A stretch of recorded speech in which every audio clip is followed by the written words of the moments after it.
Praise God. Good morning po sa inyo lahat, mga kapatid. Amen. So, tayo po ulit nandito sa ating lingguhang pag-aaral ng Biblia. Na may title ito na, ano nga yung ating pinag-aaralan? Study of Christ, the Christology. Yan ay isa yan sa mga subjects sa Bible School na tinatawag na Christology or Study of Christ. Anyway, kung may katanungan kayo about Christ, is welcome po sa ating pag-aaral ngayon sa umaga nito. Anything po about Christ na may katanungan kayo, welcome po yung mga tanong na yan.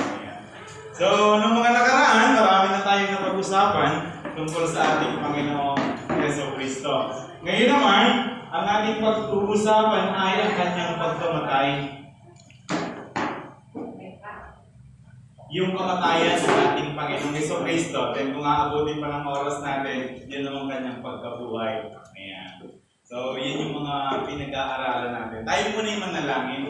Nagilang Diyos, nagpapasalamat ko for this morning, Lord, sa opportunity na makapag-aral ng iyong mga salita. Maraming salamat, Panginoon. Dalangin namin, Diyos, ikaw ang bukas ng aming isip, ng aming puso, at ang karunungang buhat sa iyo ang pagkalaw mo sa bawat isa, at matutunan namin ang mga bagay na ito, Diyos. Ama, maraming pong salamat, at i-guide mo kami, Panginoon, sa aming pag-aaral. Ito ang dalangin namin sa pangalan ng Jesus. Amen. So ngayon, yung kamatayan ng ating Panginoong Heso Kristo. Gaano kaya kalaki yung saklaw ng kanyang kamatayan? Ayan. Ibig sabihin, may purpose di ba? Nung nakaraan, ay napag-usapan natin na tinubos niya yung mga tao. Ngayon, sino kaya iwan or gaano kalaki? Sa Hebreo 2:9, siya'y namatay para sa lahat. Ayan, for everyone. Yung mga bata pa dyan, doon may Sunday school sila doon sa likod. So, tuloy tayo. Yung pagkamatay ng ating Panginoong Heso Kristo ay para sa lahat. Ayan, Hebreo 2:9, para sa lahat.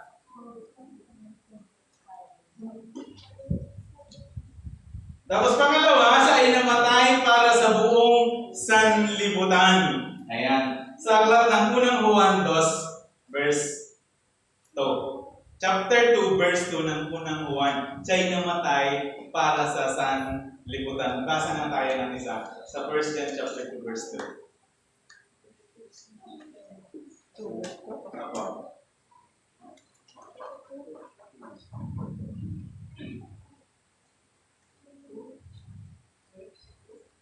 Verse 2. Amen. Mga anak, sinusulat ko ito sa inyo upang huwag kayong magkasala. Ngunit kung magkasala ang sino man, may tagapagtanggol tayo sa Ama, si Hesus Kristo ang matuwid. Ayan. Para yan sa sanlibutan. Ayan. So, may tanong kayo tungkol sa bagay na yon. Kasi ang ating Panginoong Hesus Kristo ay namatay para sa lahat sa Hebreo 2:9, then para sa sanlibutan. Meron kayong katanungan doon? May ano kasi dito, may nag-a-arise po dito na tanong, yung universalism ba tawag ba? Yung namatay si Kristo niya, sabi nila, para sa lahat. It is written, para sa lahat. Ibig sabihin, ang tinutukoy nila doon, lahat ng tao is maliligtas. Universalism. Pero ito tinutukoy dito, specific po ito for the believers only. Hindi po sa lahat ng nilalang. Actually, para sa lahat sana. Kaya lang, merong kondisyon para dun sa mga tumanggap at nanampalataya sa Kanya. Exclusive po yun. Para sa lahat sana. Ibig ko sabihin, yung pagliligtas ng Panginoon ay kasya sa buong sanlibutan. Kaya lang, hindi lahat ay tumanggap noon. Ibig sabihin, pwede sanang maligtas lahat. Kaya lang, yung iba ayaw din. Ayun. So, malinaw po. Baka, meron kang tanong, wala. Malinaw tayo doon. So, pagliligtas ng ating Panginoon para sa lahat, pero hindi lahat maliligtas, ha? Yung mga tumanggap at nanampalataya lang. Then ang katangian ng mga taong dahilan ng kanyang kamatayan. Ano naman yung katangian? Ano naman yung mga katangian ng mga tao na kanyang iniligtas? Ano kaya sa tingin ninyo? Yung mabait ba? Mabait, masisipag, mabait. Tapos yung mga banal, para doon ba? Para sa mga makasalanan. Amen. Para sa mga makasalanan, sa aklat po ng unang Pedro 3:18, siya'y namatay para hindi para lang sa mga matuwid. Oo nga naman, doon may mga ilustrasyon. Yun daw may yung walang karamdaman, hindi nangangailangan ng manggagamot. Diba? Ngayon, yung mga makasalanan, sila yung nangangailangan ng kaligtasan. Ayan, pakibasa po sa Pedro Amen. 3:18. Sapagkat si Kristo na walang kasalanan ay namatay, nang minsan para sa inyo na mga makasalanan, upang iharap kayo sa Diyos, siya ay pinatay sa laman at muling binuhay sa Espiritu. Amen. Ayun. So, malinaw na para sa atin. Inibig tayo ng Diyos kahit nang tayo mga makasalanan pa at para doon yung kanyang kamatayan. Padalawa ay para sa mga taong makasalanan pa rin. Roma 5:8. Para sa mga taong makasalanan. Mahal ng Diyos yung mga tao, no? Kahit mga makasalanan. Pero tatandaan natin, mahal ng Diyos yung mga makasalanan, pero namumuhi ang Diyos sa kasalanan. Amen. Yun. Roma 5:8 po. Ang kahulugan ng kanyang kamatayan. Ano naman kaya ang kahulugan ng kanyang kamatayan? Ang kanyang kamatayan ay panghalili. Yan. Yung unang kahulugan ng kanyang kamatayan is panghalili. Ano ba sa English yun? Substitute. Sa larong basketball, substitution, pagpagod na yung naglalaro, may substitute, Ayun. Yung pagkamatay ng ating Panginoong Jesucristo is substitution. Para saan?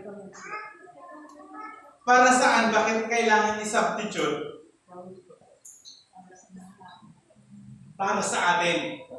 Dapat sana tayo yung mamatay, paparusahan ng kamatayan dahil sa kasalanan, hindi na tayo. May substitute. Siya yung namatay para sa atin. Ayan. Substitute. Doon ba sa larong basketball, yung bang outsider, pwedeng ipalit? No. Hindi. Hindi kabilang sa team, hindi pwede. Hindi pwede. Ibig sabihin, hindi lahat pwedeng ipalit. Yes. Ano kayang ibig sabihin ito dito sa atin? Meron bang pwedeng ipalit na mamamatay para sa atin? Halimbawa, hindi ang Panginoong Jesucristo. Palagay nyo, meron kayang pwede? Wala. Bakit kaya? Dahil si Jesus Christ lang ang banal. Amen. Kasi yun yung ating laging pinag-uusapan na hindi pwedeng ipalit. Sa aklat po yan sa Pedro pa rin yan, Lost chapter 2. Then yung pangalawa, na ang kanyang kamatayan ay katanggap-tanggap sa Diyos. Bakit kaya yung kanyang kamatayan lang yung katanggap-tanggap sa Diyos? Di ba tatandaan ninyo sa Genesis, nung nagkasala ang tao, the fall of man? Sino nagbabasa ng Genesis? Di ba pag kumain kayo ng bumang yun, walang salang kayo rin mamamatay? Kasi ang kabayaran ng kasalanan ay kamatayan. 6:23 yan ng Roma. Ngayon, hindi lahat pwedeng ipalit. Ang ating Panginoong Jesucristo lang yung pwedeng ipalit. Kasi sabi ni Ate SB kanina, biblically speaking, siya lang yung banal at walang kapintasan. Ayan. Noong mga nakarang studies natin, ay si Kristo, di ba, tao? Pero hindi lahat ang mga tao pala, lahat ng tao may makasalanan. Hindi pwedeng ipalit. Ang ating Panginoong Jesucristo lang ang nag-iisang banal. Ayan. Na walang, siya nga banal, di walang kasalanan. Ayan. At yung kanyang handog lang, dahil naalala nyo sa Old Testament, yun sa mga Israelita, yung paraan ng paghahandog. Di ba yung paraan ng paghahandog, dapat may requirement sila, 1 taong gulang. Na tupa, lalaki, panganay, tapos pilay. Hindi. Walang kapintasan. Ibig sabihin, walang makikitang anumang ikapupula. Walang kapintasan. Hindi siya payat, hindi siya batikan, hindi siya pilay. Walang kapintasan. Puro, yun yung karapat-dapat na handog. So ngayon, may mga gusto ding maghandog sa Panginoon. Akala nila pwede. Mostly sa Pampanga. Yung mga nag-aaral. Papalo ng sarili nila. Hindi. Pinitensya ang tipo. Yung sa atin, mga nag-aaral tipo, mga pinitensya, nagpapanata pa yung iba, naglalakad ng maluhod, naglalakad ng kung ano-anong ginagawa nila. Diba? Sa palagay nyo, katanggap-tanggap ba yun sa Diyos? Hindi po. Hindi po. Bakit kaya? Kasi unpleasant. Ibig sabihin, hindi katanggap-tanggap na handog. Eh di sayang kung hindi katanggap-tanggap sayang na pagpapagod. Sayang na pagsamba. Sayang na panahon. Kasi hindi katanggap-tanggap sa Diyos. Di sayang. Yan. So yung ating Panginoong Jesucristo lang, yung karapat-dapat na handog para sa kasalanan. Binasa natin kanina yon sa Roma, ay sa unang 1, chapter 2, di ba? Then sa aklat po ng Roma 3:25, basahin natin. Sino nakapukulat natin? 3:25 ng Roma.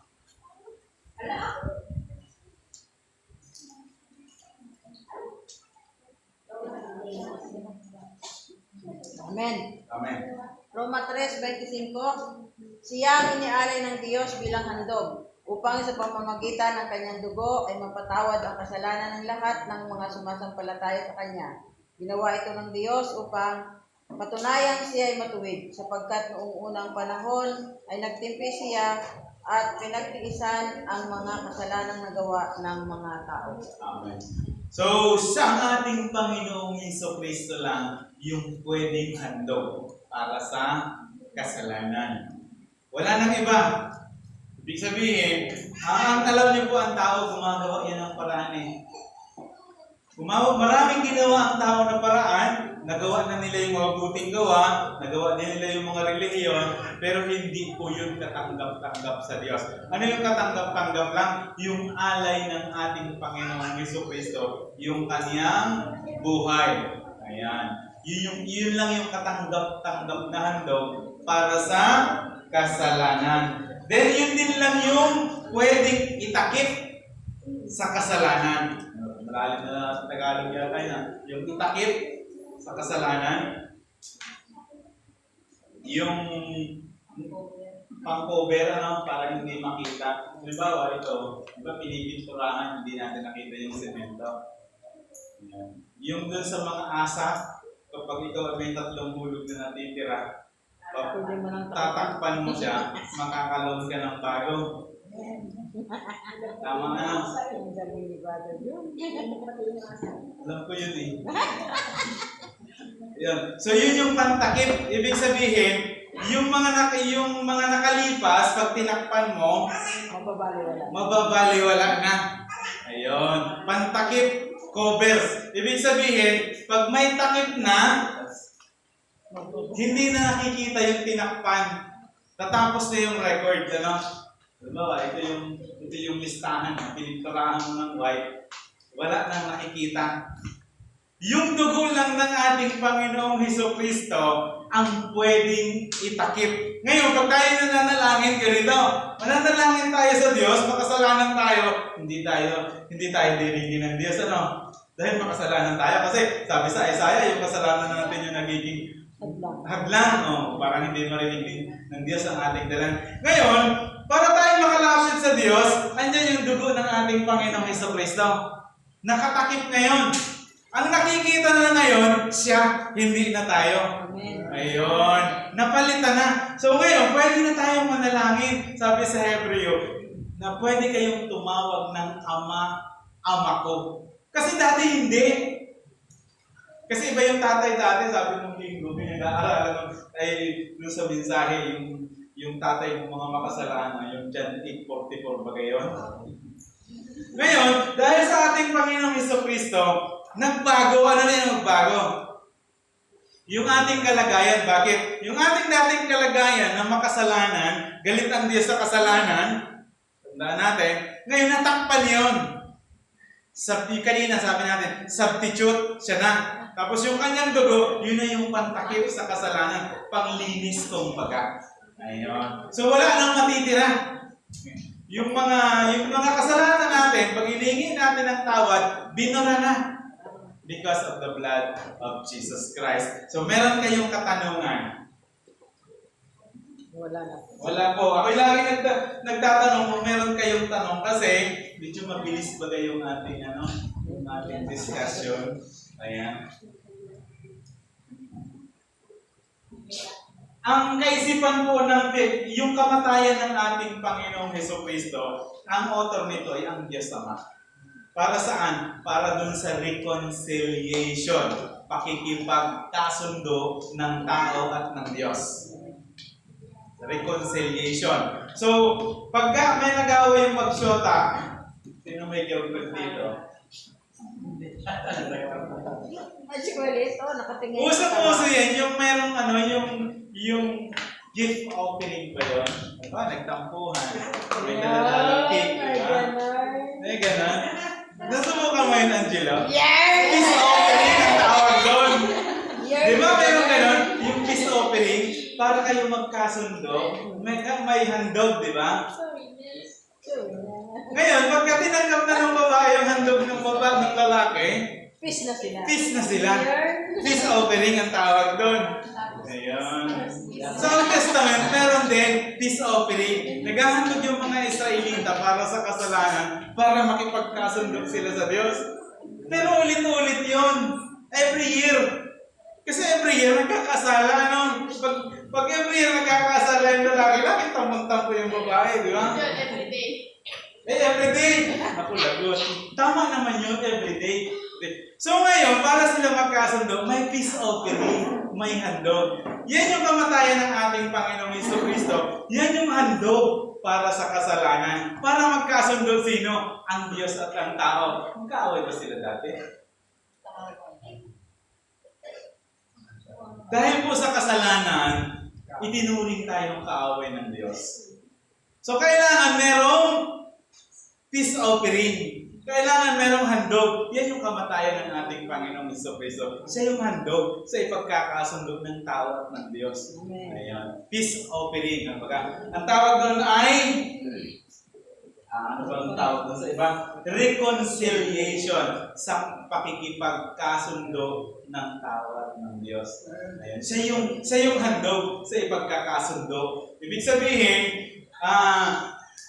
yung paghahandog natin yan ay isang beses lang at once and for all, once and for all, isang beses lang at para na sa lahat. Ayan. Hindi sabi ni Angelica na araw-araw bago. Makakaipon So, yung kamatayan ng ating Panginoong Hesukristo, once and for all, isang beses lang at sapat na. Ayan. May mga supporting verses po yan sa Romans chapter 5 verse 10, yung isa. Then yung sa 2 Corinthians chapter 5 verse 18. Sa iyo, 2 Corinthians chapter 5 verse 18. Then yung isa sa Roma chapter 5 verse 10. Dito tayo sa kabila. Saan tayo? Sa Roma.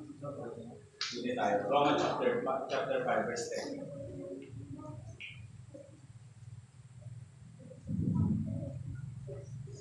Chapter 5 verse 10 muna tayo. Hindi sa kasi ba? Tayo mga kaaway ng Diyos, ngunit tinanggapan niya tayo bilang mga kaibigan sa pamamagitan ng pagkamatay ng kanyang anak. At dahil dito, iyak na maliligtas tayo sapagkat si Kristo ay buhay. Amen. Amen. So nakita natin dun sa Roma, siya yung handog, di ba? Sa ipagkakasundo, plano ng Ama. Then, makatitiyak kayo, may assurance kayo, sapagkat siya ay nabuhay. Kung hindi nabuhay, edi sayang. Wala tayong pag-asa. Ay nabuhay, di ba? Kasi yun yung pangako, yun yung prophecy. On the third day, mabubuhay siya maguli. So nangyari yung prophecy ng mga propeta, di ba? At yun yung kasiguraduhan na meron tayong kaligtasan, no doubt. Diba? Sigurado. Sa pangalan sa Korinto, 2 Korinto. Sapagkat lahat tayo maharap sa hukuman ni Kristo at tatanggap ng nararapat ayon sa ating mga gawang mabuti o masama lang tayo ng buhay pa sa katawan nito. Amen. May judgment pala sa Biblia. Ayon sa yung judgment po dyan sa Korinto, hindi po yun yung judgment na napapunta ng impyerno yung hinatulan. Kung hindi, ito po yung crowning. Kung ikaw ay mabuti at tapat na lingkod ng Diyos, meron kang tatanggaping gantimpala. Pero lahat ng tumanggap, ligtas na po yun. Diyan ayon din sa sa aklat ng Roma chapter 5 verse 10. Sigurado na kasi siya'y nabuhay at sigurado na ang inyong kaligtasan. Ayan. Any question?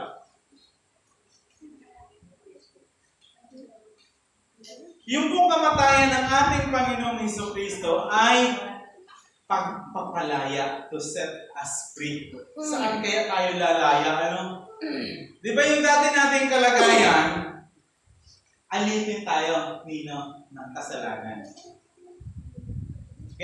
Kaya nga yung tao hindi maiwasan magkasala, di ba?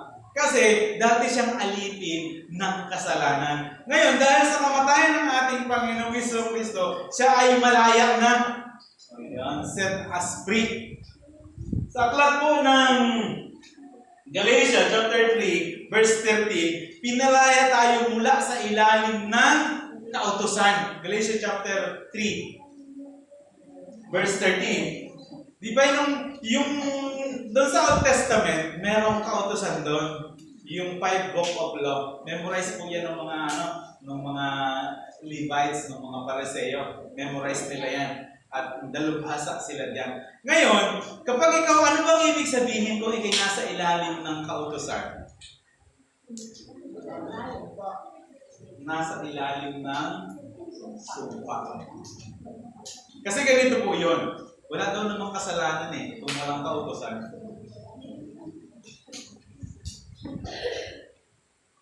Wala pong kasalanan kung walang kautusan. Wala namang violation, di ba? Kung walang rules. Kung walang rules, walang violation, di ba? Ngayon, kung walang kautusan, walang kasalanan. Ngayon, yung mga tao, nasa ilalim siya ng kautusan. Ibig sabihin, nasa ilalim siya ng sumpa. Ayun. Ng kasalanan. Ayan. Kasi, kapag nasa ilalim ka ng kautusan, ibig sabihin, subjected ka, baka malabag. At talagang nalalabag. Dito sa Galatia, chapter 3, verse 13, pinalaya na mula sa ilalim ng kautusan. Ayan, basahin natin. Chapter 3, verse 13. Because tayo ni Kristo mula sa sumpa ng isa ng siya sinumpa para sa atin sapagkat ang isulat sinusumpa ang bawat pinitay sa punong tao. Amen. Yun yung pagkapako niya sa krus. Diba? Pinalaya tayo mula sa sumpa ng kasalanan. Ano po? Hindi ba yung mga tao na pangmasay? Ibig sabihin ko ay isang mga sitwasyon na napakamalayo ay 50. Wala talaga ng kantaan. Sa akin po, talagang wala. Kasi doon pa lang sasabi, patawarin ninyo sila gaya ng pagpapatawad ninyo sa inyong sarili. Makikita mo hindi siya marunong magpatawad. Sarili niya mismo, hindi niya kayang patawarin, hinatulan niya. Diba? Isa pa yun. Padalawa, ang Diyos ang nagbigay ng buhay, bakit mo kukunin? Amen. Tapos isa sa 10 kautusan, huwag kang papatay. Kahit sarili mo pinatay, pumatay ka Diba? pa rin. So, malayo yun. Kumbaga, 100% tayo, hindi maliligtas yung mga yan.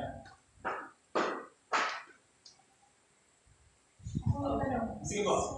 Ayan, ang sabi ay pinili ng Diyos, tayo mga pinili ng Diyos. Ay, kung magpapakamatay, hindi na pinili. Hindi mo pinili. Palagay ko'y hindi. Kasi, kung siya'y pinili ng Diyos, yung banal na espiritu nasa Kanya. Matututo siyang magpigil sa sarili, matututo siyang magpatawad, matututo siyang magpakumbaba. Kung titingnan niyo sa Galatians chapter 5 yata, verse 22, yung the fruit of the Holy Spirit, eh sigurado hindi ka magpapakamatay pag gano'n. May bumunta ng banal na espiritu, di ba? Balik tayo. Ang kapangyarihan ng kasalanan. Yung kamatayan ng ating Panginoong Jesucristo to set us free from the power of sin. Mula sa kapangyarihan ng kasalanan. Pinalaya tayo mula sa kapangyarihan ng kasalanan. Sa aklat po ng Roma, chapter 6, verse 2 and 6, yan po, pinalaya tayo sa kapangyarihan ng kasalanan. Yan po yung dahilan kung bakit pala yung kasalanan ang hirap iwan-iwanan, ang hirap talikdan. Bakit? Kasi meron pala itong kapangyarihan. Hawak-hawak ka na nito. Nakatali ka dito sa kasalanan. Kaya kahit ayaw mong gumawa ng kasalanan, magagawa. It's because nakatali, gapos. Diba? Kailangan nating lumaya. Doon sa kamatayan ng ating Panginoong Jesucristo, pinalaya tayo doon sa kapangyarihan ng kasalanan. Wala na sa iyong kapangyarihan ngayon ang kasalanan. May warning dito si Apostol Paul, huwag naman ulit kayong mapaalipin pa. Yan. Pinalaya na tayo ng ating Panginoong Jesucristo buhat sa kasalanan. Ibig sabihin, wala nang kapangyarihan yung kasalanan sa atin. Hindi na tayo niya alipin. At huwag pa rin tayo magpapaalipin. Because yung sin po, kung mababasa ninyo doon sa ating mga past na pag-aralan, may mga kasalanang mabilis dumikit. Ibig sabihin, isang beses lang, ay dikit naman. Hindi mo na siya maiwan-iwanan ngayon. Kasi alipin ang tao ng kasalanan. Doon tayo pinalaya ng ating Panginoong Jesucristo. Ngayon, yung kasalanan, pwede mo na siyang i-review. Kung makasalanan ka, umalis ka sa akin. Lalayas yun. Kasi, pinalaya na tayo. Amen. Buhat sa kasalanan. Then, pinalaya tayo buhat kay, kanino? Kay Satanas. Ayan. Doon sabi doon sa John 8:44, ang iyong mga idyablo, iba yung mga sinungaling, taksil, mga magnanakaw, mga matay tao, ang tatay nila, Satanas. Ibig sabihin, yun ang Diyos nila. Alipin sila nun. At dahil sa kamatayan ng ating Panginoong Jesucristo, pinalaya. Sino ba yung mga taong yun na pinalaya? Yung mga makasalanan. Ibig sabihin, dati tayo talaga lahat doon. Lahat ng makasalanan tao, naging alipin ang kasalanan. Pamula ng magkasala si Adan at si Eva, di ba? Nagbago yung kanilang identity, nagbago yung kanilang van, nagbago yung kanilang master, yung kanilang Panginoon, nagbago. Ayan. At dahil alipin ang tao ng kasalanan, yan yung meron ng ating Panginoong Jesucristo. Pinalaya tayo buhat sa pagkaalipin ni Satanas. Ayan. Sa aklat po yan ng 2 Timoteo, chapter 2, verse 26 at Hebrew chapter 2, verse 14. Kay Angelica. Hebrew chapter 2, verse 14. 2 Timothy, ano po? 2 Timothy po, verse 2 and 26. 2 chapter 2, verse 26. Timothy 26, sa gayon, maliliwanagan ang kanilang isip at makakawala sila sa bitag ng Diablo, na bumihag sa kanila upang kanilang sundin ang kagustuhan niya. Kung mapapansin nyo itong dito sa doon sa Hebreo, ay sa Timothy, kung mapapansin ninyo, nung nagkasala yung tao, alipin na siya ng kasalanan. Mula sa bitag ng Diablo, di ba? Kung makapansin ninyo, alipin siya noon. Once na ikaw ay napapasok doon, mahirap nang kumawala kasi alipin. Kumbaga, nabitag ka na, nakakulong ka na, nakatali na, alipin pa. Yung alipin po, wala halos yung karapatang tumanggi sa kanyang sarili, di ba? Kasi pag-aari siya ng kanyang Panginoon. Sinong nakapag-alaw na dito sa mga lalaki? Yung mga construction worker. Di ba? Pag sinulduhan ka maghapon, bayad na yung maghapon mo. Hindi ka na pwedeng umuwi sa inyo para kumain kasi bayad na. Doon ka na, hindi, para magtrabaho. Halimbawa, nagpipinis ka din bayad na yung maghapon mo. Hindi ka pwedeng pumunta doon sa kabila, doon ka magpinis. Kasi dito ka binayaran. Ganun yung kalagayan ng tao. Nung siya magkasala, nabitag siya, hindi na siya pwedeng umalis. Doon na talaga siya. At dahil sa kamatayan ng ating Panginoong Jesucristo, yun yung pagkakataon na siya ay makalaya, makalpas. Ayan. Sa aklat mo ng Hebrews chapter 2 verse 14 and 15.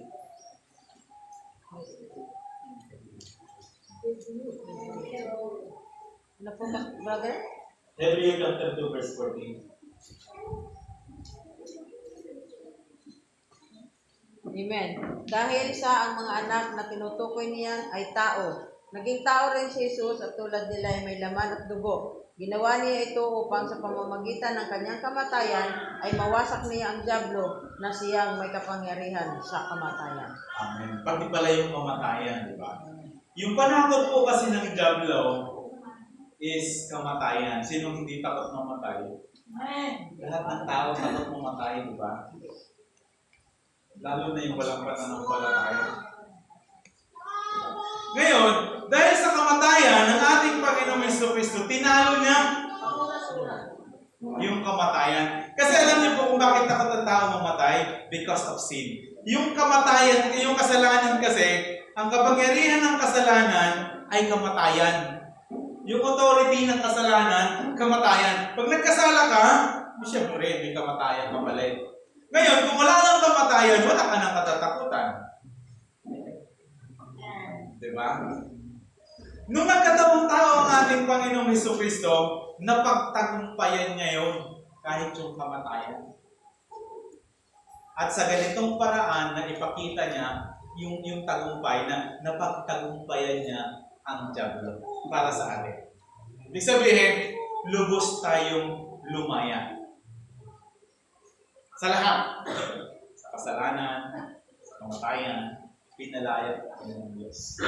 Ang ating Panginoong Jesucristo. Ngayon ang tanong, bakit ang ating Panginoong Jesucristo lamang yung kanyang kamatayan lang ang pwedeng ipalit? Dahil siya lang ay banal. Sino pa dito sa kabila? Ito ay banal, siya ay banal. Walang kapintasan. Gusto sabihin?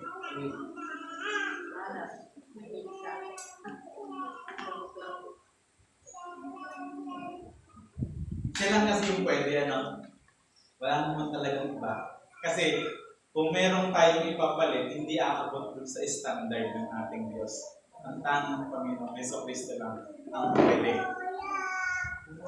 Then, anong mangyayari kung hindi namatay ang ating Panginoong Jesucristo para sa atin? Sa palagay niyo, ano kaya yung mangyayari kung hindi niya in-offer yung kanyang sarili para sa atin?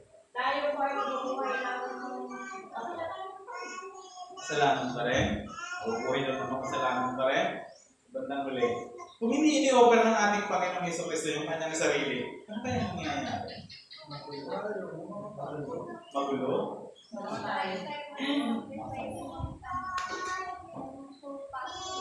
Magsasacrifice tayo ng tupa? Maghihirap tayo? Bili tayo ng tupa? Every year, ano? Bibili ng tupa? Malaking gastos yun. Wala tayong kaligtasan. Walang mapupunta sa langit. Rest of daily. Kung hindi na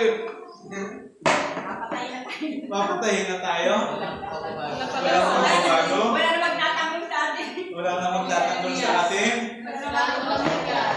Walang mamagitan. Walang mamamagitan.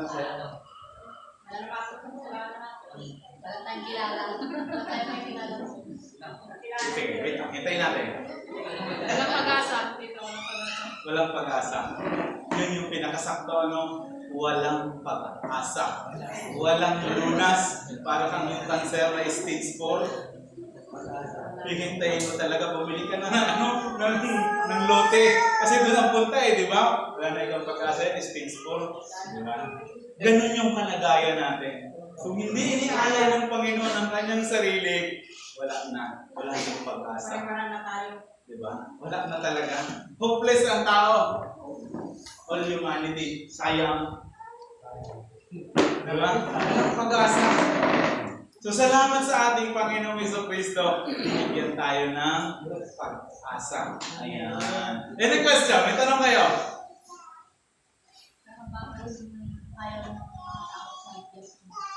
Bakit daw ayaw ng tao sa Diyos? Actually, gusto po ng tao sa Diyos. Kaya lang, ang mga tao kasi, meron siyang power of sin. Sinasabi, alihin siya ng kasalanan, hindi siya makapunta sa Diyos because of that sin.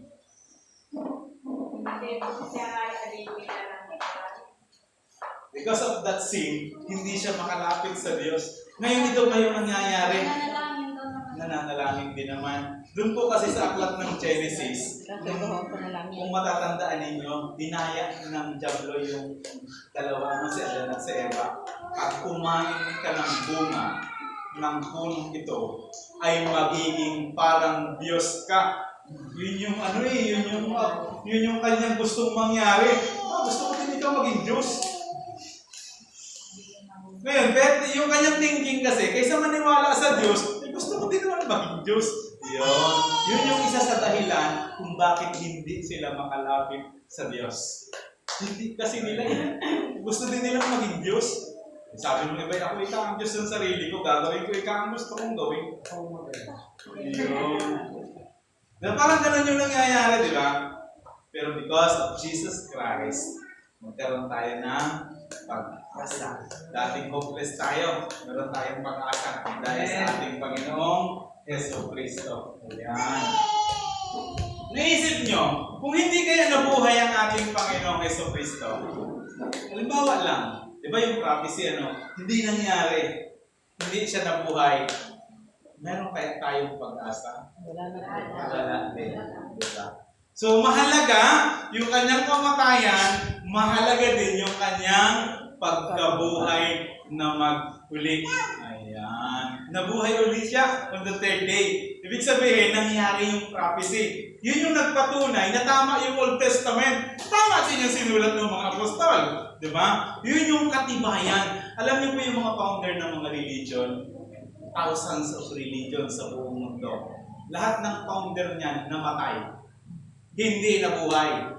Si Jesucristo lang, ang ating Panginoong Jesucristo lang, ang nag-iisang nabuhay. At yun ang nagpapatunay na totoo ang banal na kasulatan. Totoo ang ating pananampalataya. Yan ang patunayan. Ayan. Ang kahalagahan ng pagkabuhay na maguli ng ating Panginoong Jesucristo, ito po yung nagpapatibay ng ating pananampalataya. Nakita natin, sigurado. Diba? Sigurado. Oo, yan.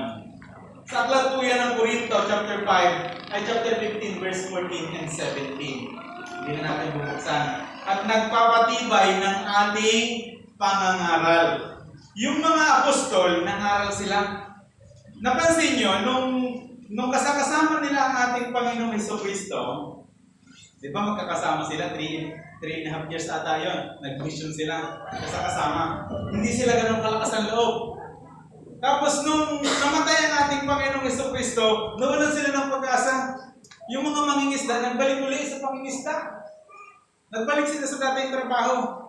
Pero nung nabuhay ang ating Panginoong Jesucristo after 3 days, nagpanibagong sigla sila. Kasi nakita nila, totoo yung kanilang ipinangaral. Totoo yung itinuro ng ating Panginoong Jesucristo nung siya ay nabuhay. So ngayon, ang tatapang na nila ngayong mangaral. Di ba yung mga apostol kahit buhay, ang maging kapalit ng pangangaral, ginawa nila. Kasi nakita nila, totoo. Ito yung nagpatibay ng kanilang pangangaral. At ito din yung magpapatibay sa atin na ipagsasabi natin na tama ang mabuting balita. Kasi ang ating Panginoon nabuhay. May pag-asa. So lahat ng tao makikita natin, may ibahagi natin yung gospel. Masasabi natin, kapatid, may pag-asa. Ang Panginoon Jesucristo na buhay. Diba? Sa aklat po yan ng Corinto pa rin, chapter 15, verse 14 and 17. Tapos sa 15, 18, and 20, tiniyak ng ating hinaharap. Tiyak yung ating hinaharap. Ibig sabihin, yung pupuntahan natin, sigurado. Sabi ni Pablo, hindi siya sumusuntok sa sa hangin. Sinisigurado niya, sigurado. Yun yung ating pananampalataya. Sigurado. Bakit? Dahil sa pagkabuhay ng ating Panginoong Jesucristo. Ngayon, ano naman ang tungkol sa kanyang pagkabuhay na muli? Si Jesus po ay tunay ang kanyang pagkabuhay na muli sa katawan ni Jesus, bodily resurrected. Yung kanyang pagkabuhay na muli ay totoong nabuhay yung kanyang, pati yung kanyang katawan. Bodily resurrected. Ibig sabihin, akala sabi nila, may mga teaching kasi na spirit na, wala nang katawan. Nung nabuhay ika siya, wala nang katawan. Pero yung sabi dito sa aklat ng Lucas chapter 24, 39, 43 hanggang 41 hanggang 23 is bodily resurrected. Kung mapapansin niyo, pag binasa niyo yun, talagang nabuhay siya, yung katawan kasama. Diba? Naiwan yung linen cloth, tapos yung nakabalot sa kanya, naiwan doon sa libingan. Then nakita nung Maria, nung Maria pa yung nakita na yung dalawa. Diba? Then ang katibayan ng kanyang pagkabuhay ay yung kanyang libingan, nakita natin na bakante, walang laman. Alam niyo po yung libingan na yon, nung sa panahon na yan, nakaukit sa bundok. Yung libingan. Yung bundok po, hindi lupa, bato. Ang takip po ng libingan ay bato din. Sabi ng mga nag-aaral, archaeologists, ang bigat daw ng takip na bato ay 5 tons or 5,000 kilo. Kumbaga, imposibleng mabuklat yon ng isang tao. Pero pwede siyang takluban ng isang tao kasi yung posisyon niya naka-slope. Ihuhulog yung bato, tatakip dun sa takip ng libingan, nakalak na siya doon. Hindi na siya mabubuhat ngayon kasi 5,000 kilo. Kung bubuhatin siya, wala naman ng mga crane. Siguro maraming tao yung pwedeng magbuhat na hindi pa uso nun yung mga puli, di ba? Pero nung siya bodily resurrected, natagpuan sila nung dumalaw sa kanya, ay bukas na yung libingan. Ibig sabihin, na kung buhay pa yung inilibing doon, mahihirapan siyang lumabas, di ba? Kasi 5 times yung takip, hindi mo kaya itulak yun. Pero dahil himala yung nangyari, nabuksan yung libingan. Di ba? Umalis yung takip. Kumbaga, imposibleng buksan yun ng tao. Mga anghel siguro, pero ang Diyos na ang nagbukas nun. Hindi natin alam kung paano binuksan. Binuksan niya yun. Lumabas yung, hindi na bangkay, buhay na yung lumabas. Bodily resurrected. Yung tinatawag sa Corinto na glorified body. Ang naman, nagpakita po siya dun sa mga alagad. Actually, napansin niyo yung mga alagad, yung nangingisda, tinawag siya at may luto na dun sa tabi. Magdamag na para silang naglaot. Wala silang huli, pero tinawag sila nung nasa tabi. Kain na kayo, masal na. Diba? Si Jesus Christ yun, nakita nila. Then, sabi nila, 500 na tao yung nakakita sa kanya. Ito din yung dahilan, di ba dati doon sa Old Testament, Sabat yung pagsamba. Nung nabuhay siya, linggo, kaya nalipat ng linggo yung pagsamba. Ayan, so may idea na kayo kung bakit Sunday yung pagsamba. Ayan. Hindi na Sabado. Paskuhan. Okay. Kasi nung araw siya nabuhay, yun yung pagkabuhay ng ating Panginoong Jesucristo. Kaya nalipat ng linggo yung pagsamba. Ayan.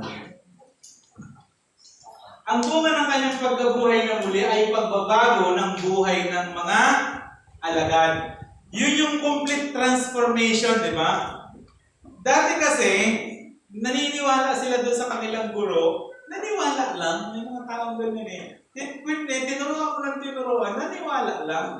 Pero hindi na nampalataya, pwede pa yun, pala yun, parang nagsuro ka ng libro, kabisado niya, pero hindi siya naniniwala. Bigyan mo ng exam, perfect, pero hindi niya isa sa buhay. Hindi siya nampalataya, naniwala lang.